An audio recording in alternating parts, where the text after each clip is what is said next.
क्या इंसानों ने मौसम को कंट्रोल करना सीख लिया है? क्या ये टेक्नोलॉजी पानी की कमी खत्म कर सकती है?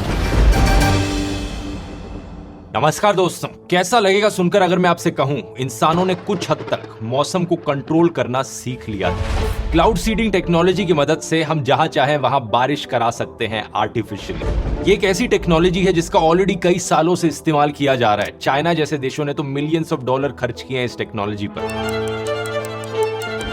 लेकिन अब आप चाहें तो इसका सेल्फिश रीजंस के लिए भी इस्तेमाल कर सकते हैं। जैसे कि अगर आपको डर है आपकी शादी में कहीं बारिश ना हो जाए, तो फ्रांस में एक कंपनी क्लाउड सीडिंग की सर्विसेज ऑफर करती है। आप इस कंपनी को 1 करोड़ देंगे, ये क्लाउड सीडिंग करके ये इंश्योर करेंगे कि आपकी शादी के दिन कोई बारिश नहीं होगी। ये सुनकर सबसे बड़ा सवाल आपके दिमाग में आएगा कि अगर ये टेक्नोलॉजी इतनी ही अच्छी है तो हमारे देश में जो पानी को लेकर प्रॉब्लम्स होती हैं, ड्राउट्स आते हैं, कहीं पर ज्यादा बारिश हो जाती है, उससे आने वाले फ्लड्स, कहीं पर पानी की कमी, इन सारी प्रॉब्लम्स को सॉल्व करने के लिए क्यों नहीं इस्तेमाल किया जाता? आज के इस वीडियो में आइए दोस्तों समझते हैं क्लाउड सीडिंग की टेक्नोलॉजी को गहराई से। But have we come to the point where we can control the weather? Cloud seeding is already used in China and Thailand to tackle air pollution. ये है प्रॉपर क्लाउड सीडिंग का नतीजा। Cloud seeding की technology को समझने से पहले हमें समझना होगा क्लाउड्स के बारे में। आखिर ये बादल होते क्या हैं और कैसे फॉर्म होते हैं। अब हम सब ने स्कूल में पढ़ा था दोस्तों 3 स्टेट्स ऑफ मैटर के बारे में, सॉलिड, लिक्विड और गैस। अगर हम पानी की बात करें तो पानी में 3 स्टेट्स ऑफ मैटर होती है, आइस यानी बर्फ, लिक्विड वाटर पानी और गैस वाटर वेपर। अब अगर किसी चीज का एक स्टेट से दूसरी स्टेट में कन्वर्जन होता है तो उस प्रोसेस को नाम दिया जाता है। जैसे बर्फ अगर पिघल के पानी बनती है तो इसे हम मेल्टिंग कहते हैं। पानी जब दोबारा से बर्फ बनता है तो इसे हम फ्रीजिंग कहते हैं। पानी जब वाटर वेपर बनता है तो इसे इवेपोरेशन या वेपराइजेशन कहते हैं। और वाटर वेपर जब दोबारा से वाटर बनता है तो इसे कंडेंसेशन कहा जाता है। बड़ी ही बेसिक चीज है, लेकिन कंडेंसेशन शब्द को याद रखना क्योंकि आगे वीडियो में मैं इसका काफी इस्तेमाल करूंगा। अब होता क्या है, जमीन पर हमारी हवा में काफी सारा वाटर वेपर मौजूद होता है। हवा में अगर बहुत ज्यादा वाटर वेपर मौजूद है तो हम कहेंगे कि बहुत ज्यादा ह्यूमिडिटी है हवा में। कम वाटर वेपर है तो कम ह्यूमिडिटी है। अब ये वाटर वेपर जब ऊपर जाता है, आप जानते ही हो जितना ज्यादा हम जमीन से ऊपर जाते हैं, जितना ज्यादा ऑल्टीट्यूड बढ़ता है उतनी ज्यादा ठंड भी बढ़ती है। जैसे कि पहाड़ियों के ऊपर काफी ज्यादा ठंड होती है। अब जब ये वाटर वेपर हायर ऑल्टीट्यूड पर मौजूद होता है, ठंड की वजह से कंडेंसेशन होती है। ये वाटर वेपर वाटर में बदल जाता है, बहुत ही छोटी छोटी टाइनी वाटर ड्रॉपलेट्स। यही वाटर ड्रॉपलेट्स जब हवा में ऊपर सस्पेंडेड रहती हैं तो हमें बादल दिखते हैं। एक्चुअली यही क्लाउड्स हैं। ये छोटी सी वाटर ड्रॉपलेट्स जो क्लाउड्स को बनाती हैं, ये बहुत छोटी हैं, इतनी छोटी कि 1 मिलीमीटर का भी 1/100th इनका डायमीटर है।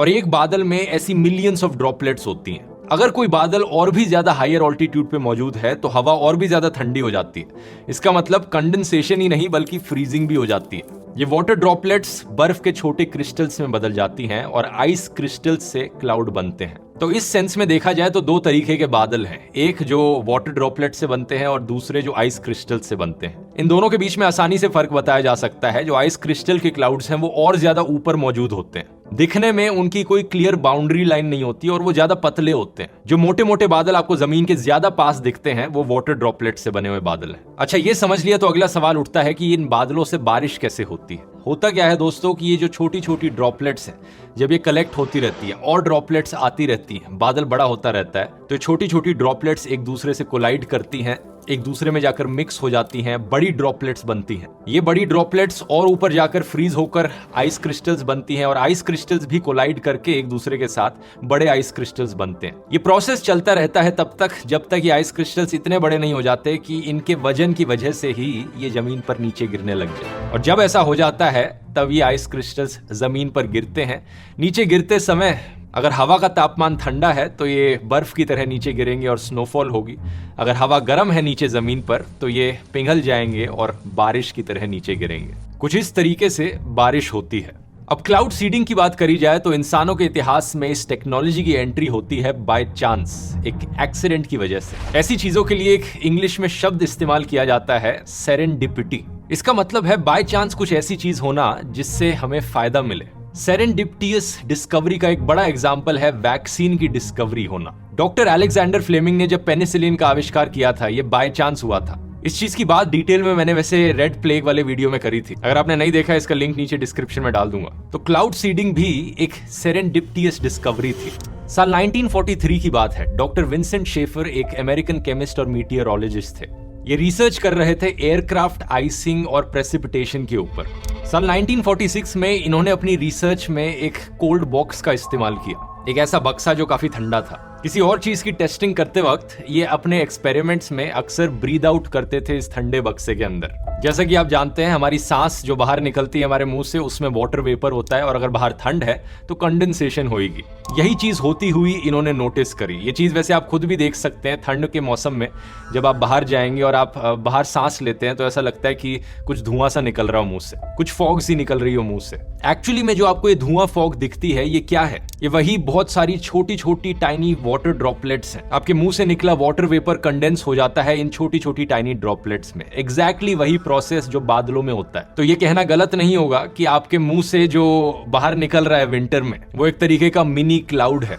अब डॉक्टर शेफर ने भी यही चीज होती हुई नोटिस करी, लेकिन वो इसे एक स्टेप और आगे ले गए। उन्होंने सोचा कि क्या होगा अगर मैं इस बॉक्स को और ठंडा बना दूंगा। ये करने के लिए उन्होंने ड्राई आइस का इस्तेमाल किया। Dry ice basically carbon dioxide का सॉलिड फॉर्म होता है। इसे कॉमनली इस्तेमाल किया जाता है रेफ्रिजरेशन और कूलिंग के लिए, और ये सिर्फ -78 डिग्री सेल्सियस के टेम्परेचर पर ही एग्जिस्ट करता है। तो इन्होंने कुछ ड्राई आइस ले जाकर कोल्ड बॉक्स में रख दी, और फिर जब इन्होंने जाकर ब्रीद आउट किया उस बॉक्स के अंदर, कुछ चमत्कारी इन्हें होते हुए दिखा। अचानक से इनके मुंह से निकलने वाली हवा बहुत सारे millions of microscopic ice crystals में बदल गई। एक ब्लूइश हेज करके इन्हें दिखाई दी। इन्होंने नोटिस किया कि अगर अचानक से इतना ठंडा टेम्परेचर होगा तो वाटर वेपर बड़ी जल्दी आइस क्रिस्टल्स में बदल जाएगा। और ये चीज एक बार फिर से क्लाउड्स में होती है लास्ट स्टेज पर, जब वो आइस क्रिस्टल्स बड़े होने लगते हैं, उनका वजन बढ़ जाता है। इन्होंने देखा कि ड्राई आइस का इस्तेमाल करने से ये प्रोसेस फास्ट फॉरवर्ड हो गया है। डॉक्टर शेफर ने इमीडिएटली इस चीज को लेकर और जांच करी और एक्सपेरिमेंट्स कंडक्ट करे ध्यान से समझने के लिए कि एग्जैक्टली हो क्या रहा है। फाइनली जब इन्होंने चीजों को समझा, इन्होंने रियलाइज किया कि इस चीज का तो रियल लाइफ में भी इस्तेमाल किया जा सकता है। क्यों ना आसमान में मौजूद बादलों को जल्दी से ठंडा बनाने की कोशिश की जाए ड्राई आइस का इस्तेमाल करके, ताकि हमें इंस्टेंटली स्नोफॉल और बारिश देखने को मिले। 13 नवंबर 1946 डॉक्टर शेफर ने एक प्लेन उड़ाया न्यूयॉर्क से। अपने साथ इस एरोप्लेन में करीब 2.5 किलो ड्राई आइस ये लेकर गए और माउंट ग्रेलॉक पहाड़ी के पास मौजूद एक बादल पर इन्होंने अपना टेस्ट कंडक्ट किया। एरोप्लेन से लिटरली इन्होंने क्रश ड्राई आइस को बादलों के ऊपर फेंका, और जो इन्हें रिजल्ट दिखा वो कमाल का था। इन्होंने देखा कि अचानक से भारी स्नोफॉल और बारिश हो रही है, और यहां से ही दोस्तों इन्वेंशन हुआ क्लाउड सीडिंग का। आज के दिन डॉक्टर विंसेंट शेफर को क्रेडिट दिया जाता है क्लाउड सीडिंग के इन्वेंशन के पीछे।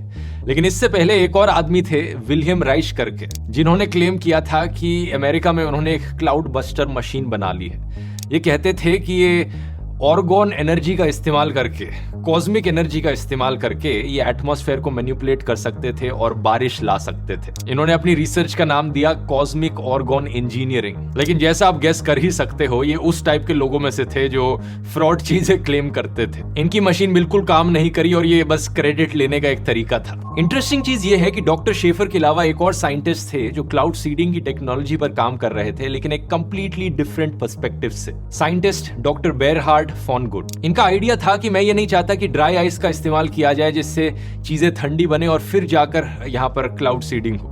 मैं चाहता हूं कि कोई एक ऐसा केमिकल इस्तेमाल कर लिया जाए जिससे ये प्रोसेस पूरा किया जा सके। इनका आइडिया पानी की कंडेंसेशन प्रॉपर्टी पर आधारित था, एक ऐसी चीज जो शायद आप जानते ना हो। बात क्या है दोस्तों, कंडेंसेशन का जो प्रोसेस है उसमें एक कंडीशन है।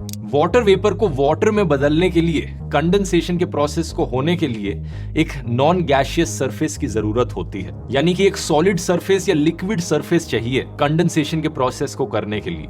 अगर ये सरफेस नहीं मौजूद होगा तो कंडेंसेशन नहीं हो सकती। बिना इस सरफेस के कहा जाता है कि वाटर वेपर ही बना रहेगा, चाहे टेम्परेचर -10 डिग्री तक भी क्यों ना गिर जाए। अब आप पूछोगे, लेकिन पहले मैंने वीडियो में कहा था कि वाटर वेपर की कंडेंसेशन हो रही है जब हवा ठंडी हो रही है, तो वो कैसे हो रही है बिना किसी सरफेस के? वहां भी सरफेस का इस्तेमाल किया जा रहा है दोस्तों। जो छोटे छोटे डस्ट पार्टिकल्स हमारी एटमॉस्फेयर में होते हैं, जो पॉलन्स हमारी हवा में घूमते हैं, ये सरफेस की तरह एक्ट करते हैं कंडेंसेशन के प्रोसेस को कराने के लिए जब बादलों की फॉर्मेशन होती है। तो बात क्या है, जितना ज्यादा अच्छा सरफेस मौजूद होगा उतनी ही ज्यादा जल्दी कंडेंसेशन होगी और ज्यादा अच्छे तरीके से कंडेंसेशन होगी। इसका एक प्रैक्टिकल एग्जांपल आप अपने बाथरूम में देख सकते हैं। जब आप नहाते हैं, शावर करते हैं, अगर आपके शावर के आसपास ग्लास लगे हुए हैं तो उन ग्लास पे कंडेंसेशन देखने को मिलती है, वाटर वेपर जाकर कलेक्ट कर जाता है, या फिर जब ज्यादा ह्यूमिडिटी हमें देखने को मिलती है। आपने नोटिस किया होगा कि अगर विंटर का मौसम है तो खिड़कियों के कोनों में आपको कंडेंसेशन होती हुई दिख रही होगी, वाटर ड्रॉपलेट्स जमा होते हुए दिख रहे होंगे, क्योंकि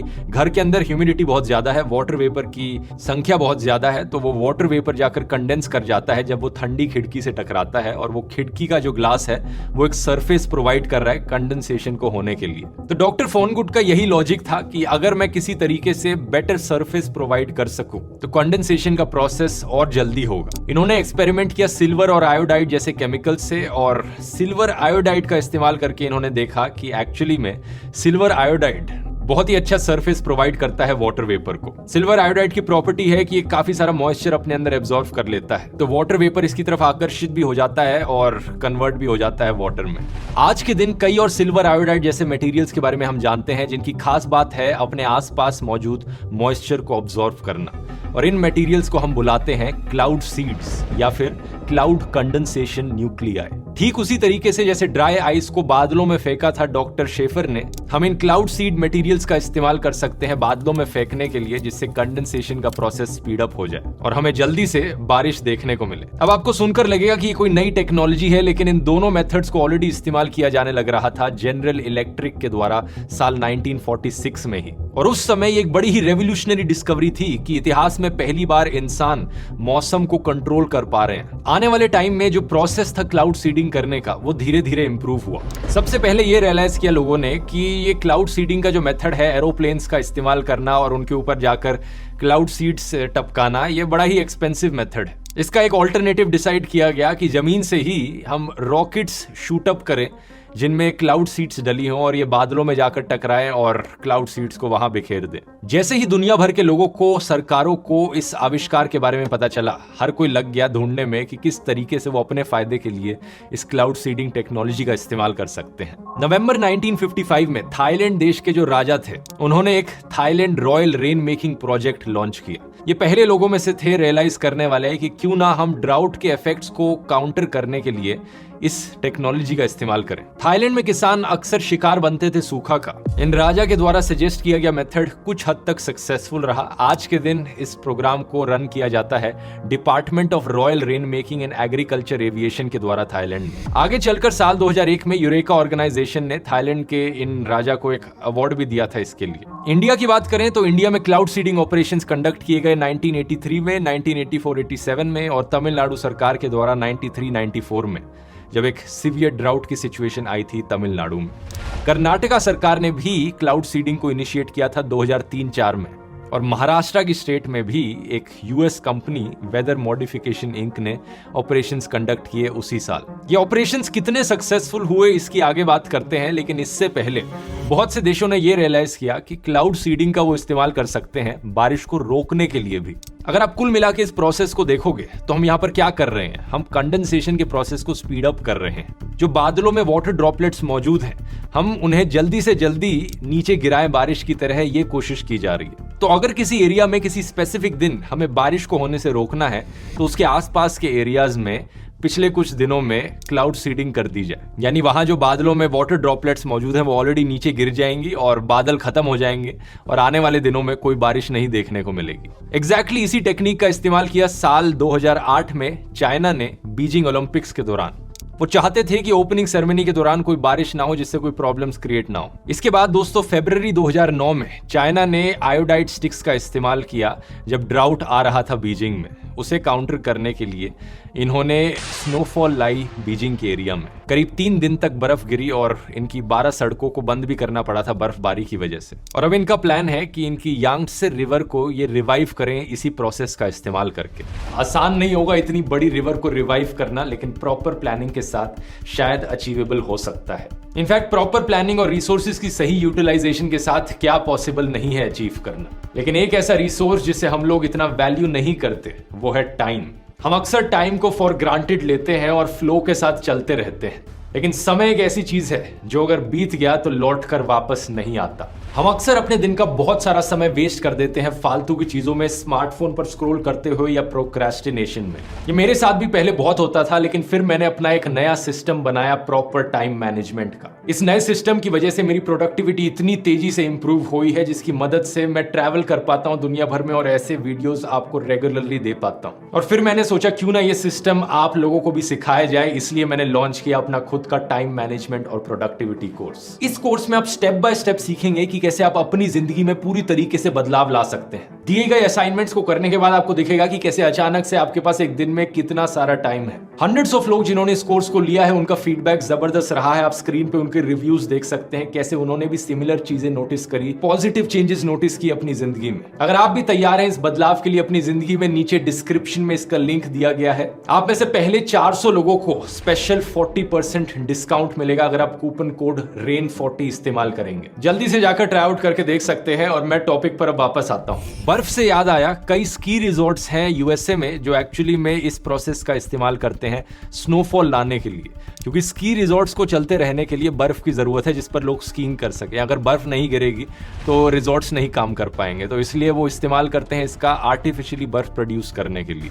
ये सारे तो डायरेक्ट यूजेस हुए क्लाउड सीडिंग के। इसके अलावा क्या आप जानते हैं क्लाउड सीडिंग का इस्तेमाल किया जा सकता है जो ओले पड़ते हैं ना, ओलों का साइज कम करने के लिए, ताकि उनसे नुकसान इतना ज्यादा ना हो। या फिर जो फॉग हमें देखने को मिलती है, फॉग का अमाउंट कम करने के लिए एयरपोर्ट्स के अराउंड स्पेशली, ताकि फ्लाइट्स टाइम पर उड़ सकें। दुनिया में कुछ एयरपोर्ट्स इसका एक्चुअली में इस्तेमाल करते भी हैं फॉग को कंट्रोल करने के लिए। बुल्गारिया देश एक बड़ा अच्छा एग्जांपल है इसका। बुल्गारिया में एक्चुअली में एक national network of hell protection बनाया गया है। अपने खेतों के आसपास इन्होंने स्ट्रेटेजिकली रॉकेट्स लगाए सिल्वर आयोडाइड्स के। जब इन्हें दिखता कि एक हेल आने वाला है, यानी ओले गिरने वाले हैं, तो इन्होंने उन रॉकेट्स का इस्तेमाल किया उन्हें कंट्रोल करने में, और सिर्फ 10 मिनट का समय लगता है ये करने में।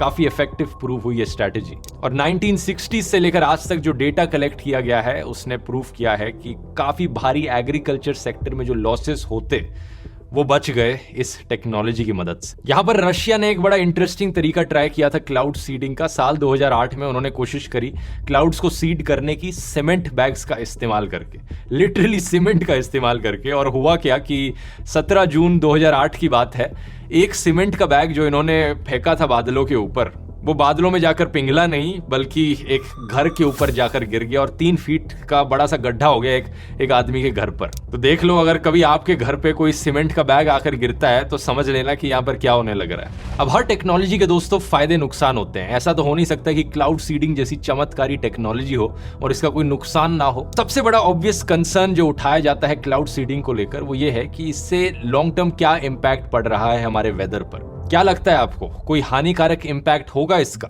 ज्यादातर लोगों का जवाब होगा कि हाँ, कुछ ना कुछ तो हानिकारक इंपैक्ट होगा इसका। लेकिन हैरानी की बात यह है दोस्तों कि अभी तक जितनी भी स्टडीज करी गई हैं क्लाउड सीडिंग को लेकर, इन्वायरमेंट पर कोई भी लास्टिंग नेगेटिव इफेक्ट्स नहीं देखे गए। इसके पीछे एक कारण यह हो सकता है कि अगर आप गहराई से इस प्रोसेस को समझोगे, आपको पता लगेगा कि बेसिकली ये प्रोसेस है क्या।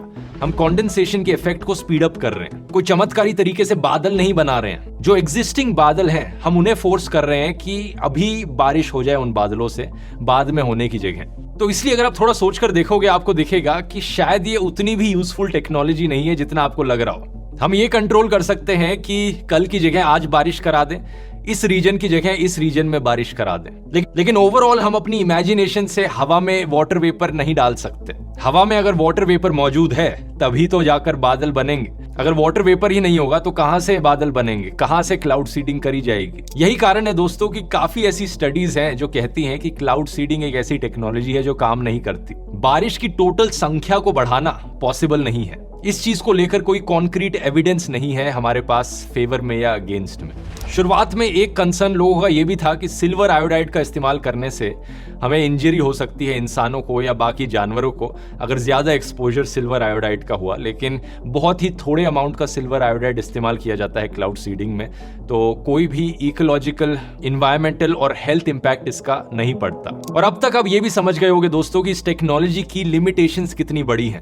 इमेजिन करो अगर इंडिया में हवा साउथ टू नॉर्थ बहने लग रही है, जो बारिश का सीजन है वो साउथ से नॉर्थ में ही जाता है, तो जो पहले बादल हैं वो कर्नाटका, केरला के एरियाज में आते हैं, बाद में ये बादल जाकर दिल्ली तक पहुंचते हैं। क्लाउड सीडिंग का इस्तेमाल करके हम फोर्स कर सकते हैं कि ये बादलों की बारिश यहीं केरला, कर्नाटका में हो जाए, दिल्ली तक पहुंचने की जगह। इमेजिन करो इंडिया में जो हवाएं हैं वो वेस्ट टू ईस्ट बहने लग रही हैं, तो राजस्थान का जो डेजर्ट है उसके ऊपर से कुछ बादल जा रहे हैं। अगर हम क्लाउड सीडिंग का इस्तेमाल करें राजस्थान में बारिश कराने के लिए, तो वो बादल तो खत्म हो जाएंगे। अगर क्लाउड सीडिंग का इस्तेमाल नहीं किया जाता तो हो सकता है वो बादल दिल्ली तक पहुंचकर इतने बड़े होते कि दिल्ली में जाकर बरसते। तो कुल मिला के क्लाउड सीडिंग की टेक्नोलॉजी हमें बस चॉइस दे रही है, बादलों को राजस्थान में बरसाना है या दिल्ली में बरसाना है। बारिश जल्दी आनी चाहिए या उसे थोड़ा डिले कर दें, ये कंट्रोल कर सकते हैं। हम ये कंट्रोल नहीं कर सकते कि राजस्थान के ऊपर बादल ही नहीं है तो अचानक से बादल ले आए, ये पॉसिबल नहीं है। रीसेंट टाइम्स की बात करें तो नई टेक्नोलॉजीज भी निकल कर आ रही हैं क्लाउड सीडिंग को लेकर, जैसे कि एक रीसेंट टेक्नोलॉजी आई है क्लाउड जैपिंग की। इस मेथड में क्या किया जाता है, ड्रोन्स हवा में जाकर बादलों को एक इलेक्ट्रिक करंट देते हैं। ये पाया गया है कि इस इलेक्ट्रिक चार्ज की मदद से जो छोटी छोटी ड्रॉपलेट्स होती हैं वो और आसानी से एक दूसरे के साथ मर्ज करके बड़ी ड्रॉपलेट्स बन जाती हैं। तो लिटरली इलेक्ट्रिक करंट अगर हम डालेंगे बादलों में तो ज्यादा जल्दी बरस जाएंगे वो। इस मेथड को करंटली यूएई जैसे देशों में टेस्ट किया जा रहा है और कुछ जगहों पर सजेस्ट किया गया है कि क्लाउड सीडिंग और क्लाउड जैपिंग की टेक्नोलॉजी को साथ में इस्तेमाल किया जाए, कि हम सिल्वर आयोडाइड का भी इस्तेमाल करें और साथ में इलेक्ट्रिक करंट भी दें ताकि और जल्दी बरस जाए बादल। इससे जो प्रोसेस की एफिशिएंसी है वो और भी ज्यादा इंप्रूव हो जाएगी। पूरे इतिहास में इसका एक ही बड़ा एग्जाम्पल है जहां पर क्लाउड सीडिंग की टेक्नोलॉजी को गलत काम के लिए इस्तेमाल किया गया। ये बात है 1970s की वियतनाम वॉर के दौरान। अमेरिकन एयरफोर्स ने ऑपरेशन पोपाय लॉन्च किया था, जिसे 1967 से लेकर 1972 के बीच में कैरी आउट किया गया था। एक हाईली क्लासिफाइड प्रोग्राम था जिसका मकसद था कि जो मॉनसून सीजन है वियतनाम के कुछ एरियाज के ऊपर उसे एक्सटेंड कर दिया जाए। इसकी मदद से जो नॉर्थ वियतनाम की मिलिट्री सप्लाईज होंगी वो अफेक्ट हो जाएंगी।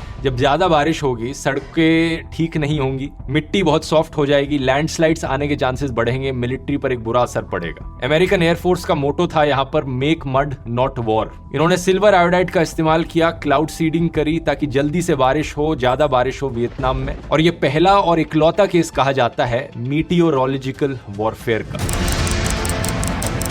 थैंकफुली इसके बाद से किसी और देश ने इस टेक्नोलॉजी का इस तरीके से गलत प्रयोग नहीं किया है, लेकिन कुछ कंस्पिरेसी थ्योरीज जरूर हैं जो लोगों के बीच फैली हैं इस टेक्नोलॉजी को लेकर। साल 2021 में यूएसए में टेक्सास में स्नोफॉल हुई थी, जो कि बहुत रेयर होता है होना, और कई कंस्पिरेसी थ्योरीज का कहना था कि ये सरकार मैनिपुलेट करने लग रही है वेदर को अपने सेल्फिश रीजंस के लिए। वो जानबूझकर स्नोफॉल गिरा रहे हैं टेक्सास में। उन्होंने ब्लेम बिलियनियर बिल गेट्स पर भी डाला, कहकर कि बिल गेट्स ये करने लग रहे हैं। बाद में यही कंस्पिरेसी थ्योरिस्ट ने कैलिफोर्निया में हुए ड्राउट के लिए सरकार पर भी ब्लेम डाला, कहते हुए कि उनकी वेदर मैनिपुलेशन की वजह से ये हो रहा है। ये सारे क्लेम्स एक बड़ी कंस्पिरेसी थ्योरी में टाई इन करते हैं जिसका नाम है द केमट्रेल कंस्पिरेसी थ्योरी। आइडिया ये है इस थ्योरी के पीछे कि सारे हवाई जहाज ऐसे केमिकल्स कंटेन करते हैं जो वेदर मॉडिफाई कर सके, साइकोलॉजिकली लोगों को मैनिपुलेट कर सके और ह्यूमन पॉपुलेशन कंट्रोल कर सके। ऑब्वियसली बार बार इन क्लेम्स को झूठा प्रूफ किया जा चुका है साइंटिस्ट के द्वारा, ऐसी कोई चीज नहीं एग्जिस्ट करती। टेक्नोलॉजी यही है जो मैंने आपको बताई और बहुत ही लिमिटेड टेक्नोलॉजी है। स्ट्रैटेजिकली कुछ जगहों पर इसका डेफिनेटली इस्तेमाल किया जा सकता है। ओलंपिक्स के ओपनिंग सेरेमनी में अगर बारिश नहीं करानी, किसी क्रिकेट मैच में अगर बारिश को होने से रोकना है तब इस्तेमाल किया जा सकता है, या अगर आपकी शादी में आपके पास करोड़ों रुपए हैं बारिश होने से रोकने के लिए तो आप इस्तेमाल कर सकते हो। ओवरऑल बड़ी चीजों के लिए, ड्राउट्स को फाइट करने के लिए और क्लाइमेट चेंज जैसी चीजों के अगेंस्ट फाइट करने के लिए शायद से ये टेक्नोलॉजी यूजलेस ही रहेगी। आपकी क्या राय है नीचे कमेंट्स में लिखकर बता सकते हैं, और साइंस और टेक्नोलॉजी पर ऐसे ही और वीडियोस यहाँ क्लिक करके देख सकते हैं। बहुत बहुत धन्यवाद।